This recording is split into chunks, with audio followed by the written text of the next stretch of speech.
Okey, hai, Assalamualaikum. Kita dah travel. Ni dah balik ke KL. Jadi hari ni nak masak. Hari ni kita masak. Jadi apa benda kita nak masak hari ni? Tengah fikir dulu.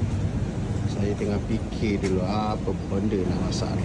Kedai runcit dekat rumah saya ni semua benda ada lah. Jadi kalau nak setakat beli untuk masak sekali dua kali tu tak ada masalah lah. Tak payah pergi beli kat pasar, beli kat sini je.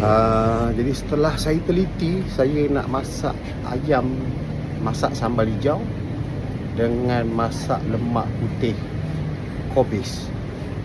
Menarik juga kan. Yang penting kita kena beli kelapa. Lalu kita minta dia kukur kelapa lah. Kelapa jangan ambil yang tua sangat, kita ambil yang sedang. Okey, barang dah dapat, ayam dah beli, sayur kopi dah beli.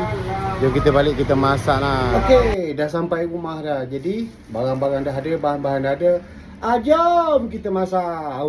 Okey, inilah dia tadi hasil kita pergi beli dekat kedai runcit. Terciptalah masak lemak putih dan juga ayam sambal. Jadi inilah menu untuk kita punya makan hari ni. Walaupun dah lambat, tapi harus makan juga. Luncur popale.